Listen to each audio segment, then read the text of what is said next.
please. Chill. Hello there guys, and welcome to another episode of Displaying Model Behavior. And today we've got an old-fashioned review. Nothing crazy, no gimmicks, no ridiculous little countdowns or anything. It's a proper generic toy review. I do these sometimes, and we've got a wham doozy from Comics and Cocktails. Did I cover my address? Yeah, I did. Not that it matters. I mean, send me free stuff. But we are going to do the Deluxe Boba Fett. Boba Fett. Present. Boba Fett. Tastes like your mama's kisses. Where? So before I get started, quick shout out to my patrons who are now 5 in number. Millie, BJ, Zach, Ammo, and Jay, the Fab Fivesome. Thank you very much for your support, guys. Right, Comics and Cocktails. We're going to bust this open and take a look at the Deluxe Boba Fett. Now, this is one... I want to love Star Wars again. You know this about me. I desperately want to love Star Wars. Here he is in Bluro Vision. But I've not been. I mean, growing up as a kid in the 80s and 90s, I adored Star Wars. And then the prequels came out, and that was like, oh gosh, I think I still like it. I'll just forget about all this. And then the J.J. Abrams one came out, and we were like, oh, this is good. And then we quickly realized, oh no, wait, it wasn't. And then the rest was bad. But we can still cling on to Return of the Jedi, which is still my favorite Star Wars film, despite its flaws. And okay, like, you know, people say, what about the Ewoks? They were rubbish. And like, yeah, I know, but just, you know, it is what it is. Deluxe Boba Fett. Here he is, and like... okay, already I'm getting nostalgic Jedi vibes. Because, you know, Mandalorian is decent. It's not great, but it's decent. And I like what they've done with Boba Fett, except that I just don't see the New Zealand guy. He's a good actor, but he's not like what I envisioned Boba Fett to be as a kid in the 90s. And granted, like, he's aged, which makes sense chronologically, but it's just like, why? Let's look at the figure. Let's stop talking, Dave. Look at the figure. Very nicely presented. A lot of stuff here, but there should be, because this is an expensive figure, and already I'm like, is it as much as a deluxe figure? Like, does it warrant the price? I don't know. But I think that once I get him all posed and on his flight stand and whatnot, we could be changing our minds. So, here he is, and very appropriately, I'm finally using the Carbonite Prison phrase in a correct way, because it's Boba Fett. So, there we go. He looks a little paunchy. Maybe it's just the way that he's positioned. Let's get that plastic crack. There we go. And here's Boba Fett out of the packaging. And yeah, okay. So yeah, he was angled quite far forward. So let's just like tuck his tummy back in a little bit. That's slightly better. I kind of like the fact that, you know, Boba Fett was never like a big, hulking, like Captain America type, super athletic looking dude. Like, he's a bounty hunter. He's just a dude who's good with guns and good at hunting stuff. Now, I don't know, he feels a little stumpy. Are his legs quite short? I don't know. I mean, this is, you know, obviously this is Jeremy Bulloch, the actor, so maybe this is his body type. Because that's another thing, like, you never really saw Boba Fett all that clearly. I think in Empire Strikes Back, wow, brain fart, you see Boba Fett like a couple of times, and that's about it. And that's the most appearance, that's his biggest appearance in the trilogy. And then you only sort of see him occasionally. So I guess this does make sense for his kind of outfit and gear. And the paint job and stuff here is nice. I mean, like, the detailing on his Boba Fett badge, the Mandalorian badge there is nice. And he's got his Wookiee scalps and whatnot. And the battered helmet is, well, it's extremely battered, that's for sure. And someone mentioned to me that perhaps the helmet actually needs to be, like, pushed into shape. But this looks like it's fine. Also, he's got his little communicator that goes up and down. That's kind of cool. I like that. That looks very fragile. I'll have to be very, very careful with that. But yeah, let's get his accessories out and start putting him together and see if we can kind of get our money's worth out of this figure, because he's got a lot of decent stuff here. So first of all, he of course has the Boba Fett jetpack, which was great in Mandalorian, where they actually where they use you know, his rocket on the back and put it to good use. I mean, it's such a shame that he got jobbed out in Jedi as badly as he did. Hello! Meant to do it. But they've kind of sort of, made amends for that to an extent. But now I want to see some more Boba Fett backstory with the younger Boba Fett. Like, people are making fun of like the actor's weight, but he's an old dude. He's not like ancient, but he's a middle-aged man, you know? So I want to see a younger Boba Fett. The backpack itself is a little tricky it doesn't really want to go in, so maybe this is a little hot water job, because yeah, this doesn't want to go. And now obviously if I put him in hot water, I have to put the figure in hot water to loosen up the back hole. It's not going to do me any good if I put the backpack in hot water, because that's just going to make the pin soft, and that doesn't really help too much. Okay, I'm literally going to have to pause this video so I can dunk Boba Fett in a bath and hopefully open up his back right now, because at the moment, yeah, this little doohickey, this ain't going in. You know what they say? Let a smile be your umbrella. Well, my face is a big letter T. I forget the point. I forgot the point. Here we go. Just before I dipped him in here, I thought to myself, what if he doesn't survive? He's worth a lot to me. And of course, I thought that instead of, what if he doesn't survive? He's worth a lot to me. Because that's not what Boba Fett sounds like. All right? Boba Fett was never from New Zealand. Or, I apologize, wherever the actor is from. I assumed New Zealand, but I could be wrong. Either way, he does... Boba Fett, like one of the coolest, most unique characters, in fact, has an infinite number of clones who look and sound exactly like him. How was that ever a good idea? That's what I hated about the prequels and the whole clone army idea. Like, in my mind, whenever I heard Obi-Wan talk about the Clone Wars, I thought, oh, it was the Jedis fighting against some evil clone army. No. The clones are the good guys. So, like, all clone media and stuff, they have to work so hard to try and differentiate the clones to make them at all interesting. Oh, this one has blonde hair. This one has a scar. And it's like, you really shot yourselves in the foot with that whole clone thing. And I'm sure people are going to tell me, like, well, the Clone Wars is excellent. Yeah. Wouldn't it be excellenter if they weren't clones and were actually individual, interesting people that you didn't have to fudge different ways of them being unique? Bring on the hate. I embrace it. I welcome the hate. I was born in it. This is YouTube after all. Okay, the backpack now goes on a little tighter. A little bit tight. It is tight, like tiger.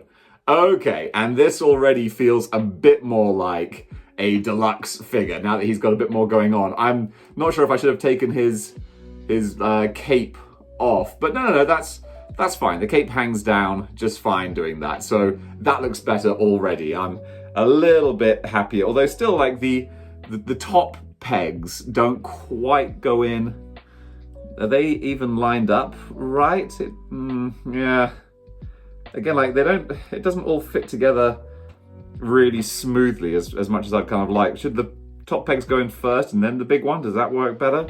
Like, that's not great, but still, I'm gonna work at this, and I wanna give this figure a fair shake and a fair shout. So there you go. The top pegs are in, and the bottom peg is kind of in there too. I mean, I might just glue it. I'm not a big. I hate customizing figures in any way that render them like it's not mint from its original packaging. But still, like, I don't want his backpack falling off, because that will irritate me. Okay, that's a little bit better there, and you can have his cloak kind of hanging down, so the gravity and the physics still work. And okay, like his wrist launcher, that looks cool. You know, there is a lot of good stuff here, and I love how colourful his backpack is. I mean, again, you never really sort of see it much in Return of the Jedi or wow, why am I having such a brain fart for The Empire Strikes Back? But the backpack still isn't entirely, it doesn't, the top notches don't really fit in the back nicely. That's, yeah, a little bit annoying. Now then, let's get some weapons in his hands. Let's weapon him up. So one thing I'm not sure about, or why, is we have two rifles. So I'm sure we'll figure out what's what. So here is rifle number 1 right here. But also we have a split, because of course this is the one that Luke lightsabers in half. That's what it is. Oh, okay, that's kind of smart, giving us the half rifle that gets sliced in half. So I'm gonna shoot you. Hey, you sir are an ass. that's kind of cool. Of course. So he does the slice and then he zips out his grappling hook. So you got the grappling hook there with like, you know, little sort of clasp that can go around the arm and the little bit that locks up Luke Skywalker. So it's kind of cool that you can recreate that scene. I kind of dig that. Sort of pointless for my displaying, but it's nice to have the option. So the real big sort of deal effects here are the fire and the flames and whatnot. So these are lovely. These look really nice. These are what Pyro should have come with. And I'll show you what these look like with Pyro as well. So let's see how these plug into old Boba Fett here. Nope, not the Fett Man. No matter how confident I am, I never risk the Fett Man. Okay, so where does this go? I mean, I always thought the flame was on his arm. Does it? I think it plugs into his left arm, maybe, which makes sense since his right arm has a trigger. But his left arm has a trigger as well, so make of that what you will. But yeah, I think it looks like it plugs in here. Let me just have a little look-ski. Yeah, there we go. Okay, like we're getting there. We're getting there with a more dynamic pose, which I will do. This will start to take shape. But, you know, also saying, like, the articulation, the torso swivel is nice. I mean, it kind of pushed his paunch out a little bit to start with. But now that we've actually got that sorted, he looks pretty good in that regard. Now, I'm going to try and get the flames into his jetpack without knocking his jetpack off of his back. And the ports that his flames go into, they fit snug, that's for sure. But there we go, there we go. Okay, this is looking a little bit brighter, a little more interesting, but actually, screw it, just came straight off. Get the water out of there. And it looks like I've kind of warped the hole slightly trying to get this in. That's annoying. That's just straight up annoying. It is what it is. I think I might have to glue this guy and just like, yeah, that's okay. This just doesn't fit. It doesn't fit snug. That's a shame. All right, marking you down, Hasbro. Marking you down. Still love the Fett Man, but you know, because I don't really collect Black Series. I've got the Mandalorian because he was a very highly regarded figure from last year, and I enjoyed the Mandalorian show, and I thought, you know what, I'll get a Mandalorian. But then, like, once I got him, I was like, okay, I'm done with Star Wars. I don't need any more Star Wars figures. And then, honestly, I think I got Boba Fett because it was a rare instance where I was like, there's nothing I immediately... Well, no, there was stuff I was waiting for on pre-order, but I was like, I want something now! I want a figure now! Which that doesn't make sense that I then pre-ordered something that wasn't going to come out for months. But either way, I pre-ordered Boba Fett and then forgot all about him. And then I got the invoice for him and I was like, do I really want this Boba Fett? And I thought, you know what? Get him, do the review, get some content. You might decide that you love him. And right now, this ain't leading to love. This is leading to a little bit of Boba resentment, Boba frustration, Boba fretstration. No, that doesn't work. But either way, I'm going to pause this video and just try and get this backpack in because this is really squeezing my tits right now. And here is Boba Fett, fully posed with all of his accessories, and he has not won me over, but my goodness, it's an improvement. Well, sorry, while I trash the place.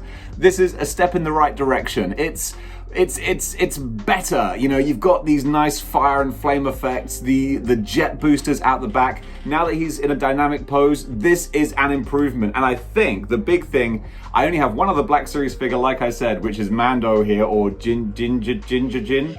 Boba Fett and Ginger Jin. next to each other, that's a cool little display. I kind of like this because I'm thinking of putting together like a normal sort of backdrop I always use for dioramas, which is going to be like a wonderful kind of mismatch of like different figures that are not Marvel Legends, and these two together kind of side by side, that'll look kind of cool. So this figure is a figure of ups and downs. So first of all, it's colorful. I love colorful. That's one of the reasons I love Boba Fett, because it's just it's a really interesting character design with the battered armor, the helmet with the visor, just something about that Centurion, that Robocop looking visor. It just looks cool. It's badass. It's got mystique, which was a shame then when we found out his entire backstory and his face and his personality and his favorite food, and just like, yeah, okay, well, you know, Boba Fett isn't this cool enigmatic character anymore. He's just a dude.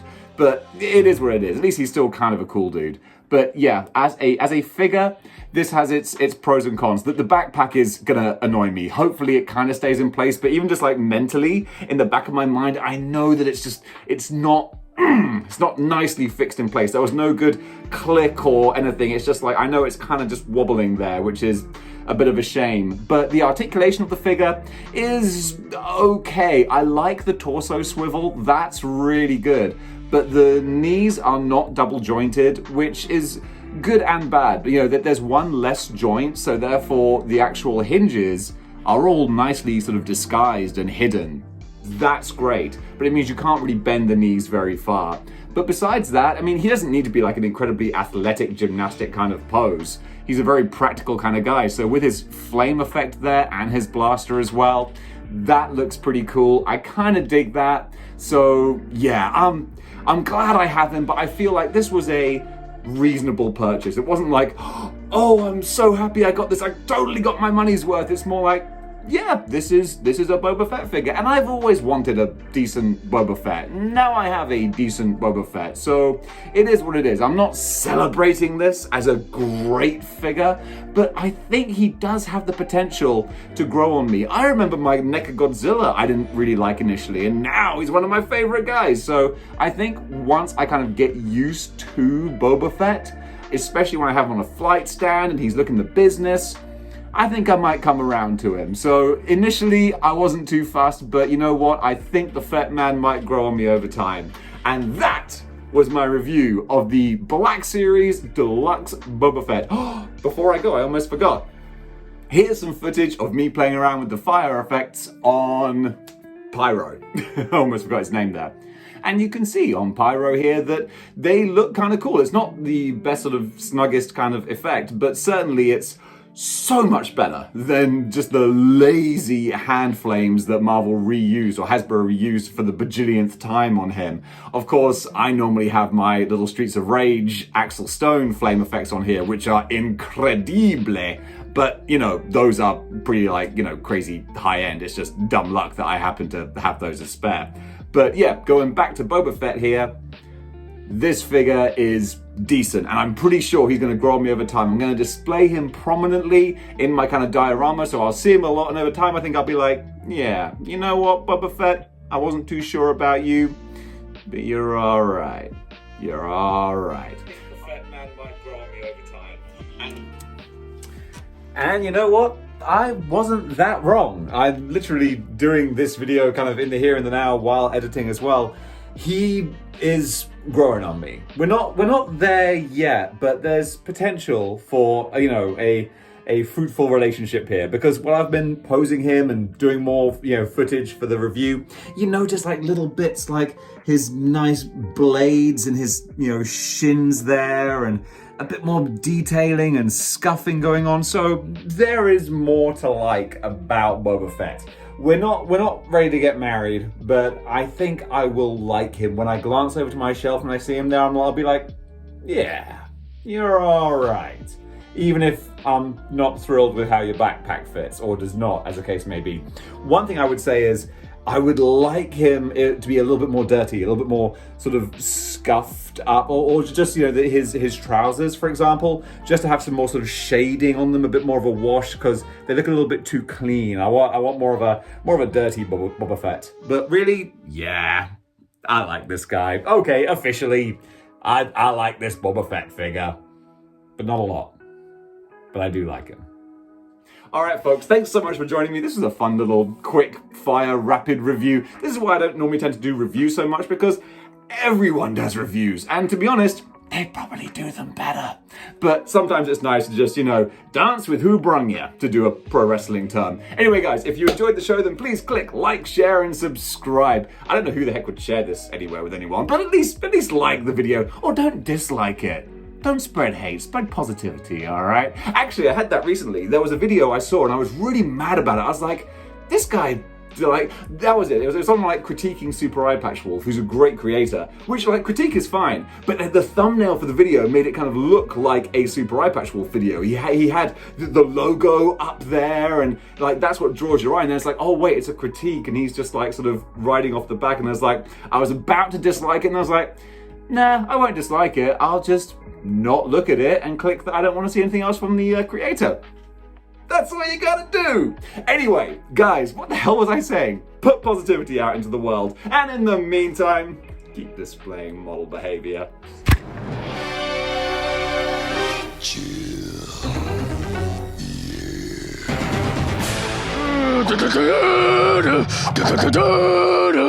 I'm okay.